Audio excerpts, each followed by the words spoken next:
In secret documents that have now been shared with the NTV Investigations Unit, it all began in the very first cabinet meeting chaired by President William Ruto. Frederick, how are you? In that meeting held on the 10th of November 2022, Investment, Trade and Industry Cabinet Secretary Moses Kuria and his agriculture counterpart Mithika Linturi presented a brief to the cabinet codenamed CAB Inset 2272.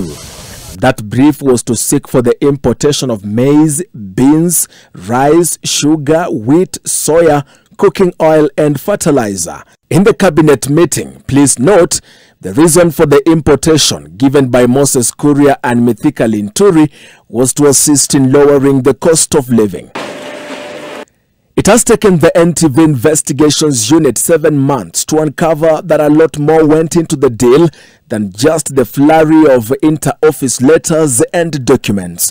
What we have before us is an indication of how oily, shadowy and connected individuals may have walked away with some 5.6 billion shillings at the expense of the government. But as it would appear, top government officials were involved in aiding what comes across as coordinated tax evasion. In the midst of an economic downturn and a skyrocketing cost of living, taxpayers stand to lose billions of shillings through the Kenya National Trading Corporation, which imported the edible oils through companies that are connected to people in government.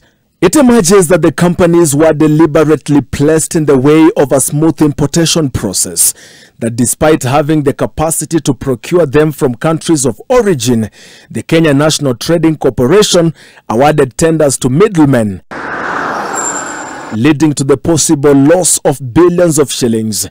In October 2022, the cabinet approved the duty-free importation of 125,000 metric tons of edible oil, together with the similar importation of maize, rice, sugar and beans.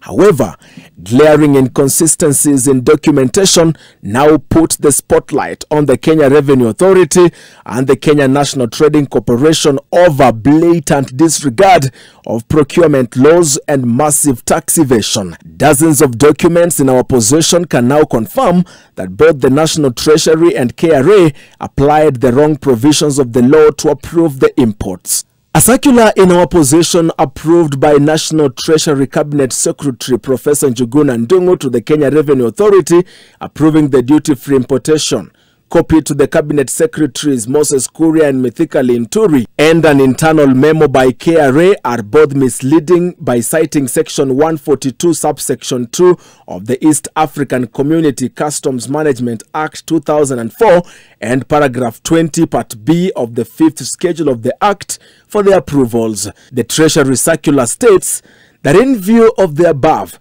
the Cabinet Secretary, the National Treasury and Economic Planning on 20th of January 2023 approved the duty-free importation of the above-mentioned products by KNTC in line with paragraph 20 of Part B of the 5th schedule of the East African Community Customs Management Act.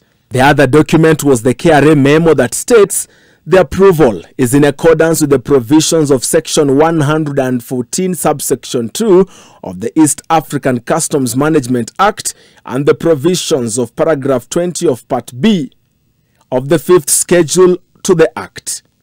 The leaked document is a departure from the law it purports to follow. The East African Community Customs Management Act, that very Section 114 subsection 2 that is quoted, states that duty shall not be charged on the goods listed in Part B of the 5th schedule to this Act.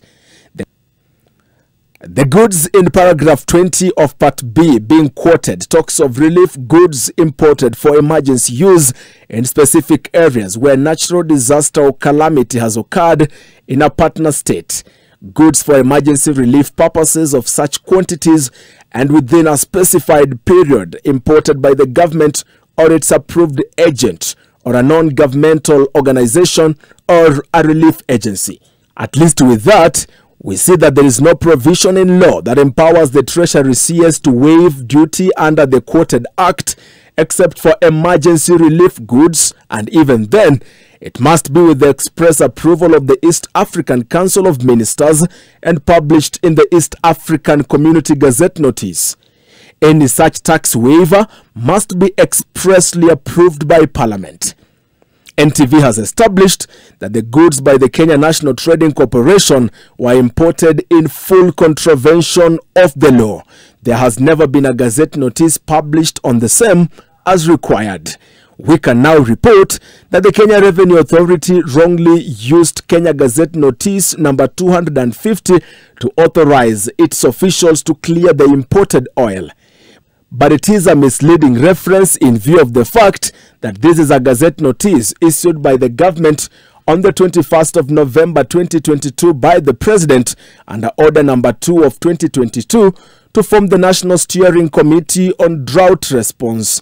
It is not clear why the Kenya Revenue Authority, despite having this information, decided to use the wrong Gazette Notice. Treasury Cabinet Secretary Njuguna Ndung'u had an answer when we asked. Tonight, we can show that the Kenya National Trading Corporation officials single-sourced several companies to import the oil and sell it to KNTC instead of importing it directly from the manufacturers in Malaysia or Indonesia. Among the companies awarded the local purchase order was Shehena Trading Commodity Limited, Multi-Commerce Free Zone Company, and Chama Holdings Limited. NTV has established that details of one more company are yet to be made public. In the first consignment that arrived in Mombasa early April 2023, the importer's landed cost for a 20-litre jerrycan of cooking oil is $20. That translates to some 2,740 Kenya shillings. Kenya National Trading Corporation bought from the importers CIF Mombasa at a price of $26, translating to some 3,618 Kenya shillings, excluding VAT. Simply put, we are saying the importers will pocket $6 per jerrycan of oil brought into the country.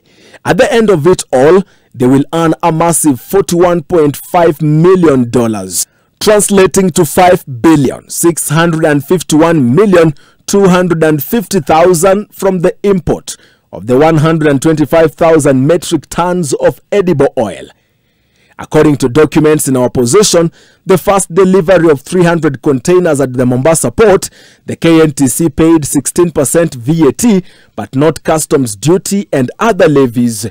The Kenya National Trading Corporation bought a single jerrycan of edible oil at 4,197 Kenya shillings before adding other port charges.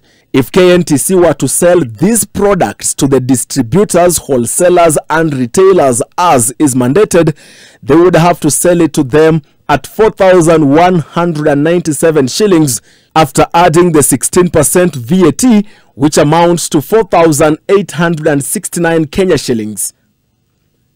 It is worth noting that a 20-litre jerrycan of locally manufactured brands that are not exempted from tax retails at 4,100 shillings in Nairobi. In short, the government, through the Moses Kuria and Mithika Linturi-led ministries, engineered losses not just through illegal tax exemptions but to the local buyers too.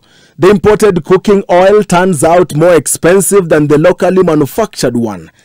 The Kenya Revenue Authority memo states, the Remissions and Exemptions Office shall facilitate the issuance of an exemption code to exempt 100% import duty. The other taxes, fees and levies shall be payable as per the applicable laws.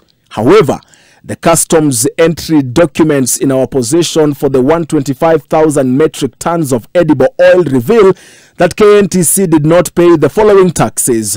That is 35% in customs duty, 3.5% import declaration fees IDF, the Railway Development Levy at 2.0%, Agricultural Food Authority Levy 20%.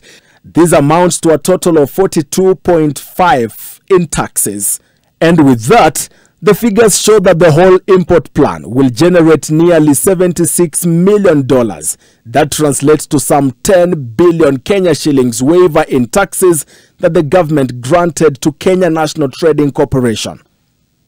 Despite these damning revelations, the good professor at Treasury says the plan was to save money. We're trying to close the gap on the supplies in the domestic market and the demand, and why cost escalation has come in. So most of the products, I don't know why you specifically focus on some, most of the products like maize, for example, we don't have the supply. We know the season will come, isn't it? But for now, for us to lower the cost of living, we had to bring in supplies. Those supplies must come duty-free because the impact itself will be reduced. As it stands, for now, taxpayers will lose over 9 billion shillings through the KNTC. Its intention to provide cheaper commodities, including cooking oil, remaining a pipe dream loss-making business. KRA, that is pushing for more revenue, will lose nearly 10 billion shillings in tax, courtesy of connected individuals walking away with a tidy profit of $41 million, that is 5.6 billion Kenya shillings, gone with the wind. And the pain of high cost of living remains to bite. Brian Obuya, NTV.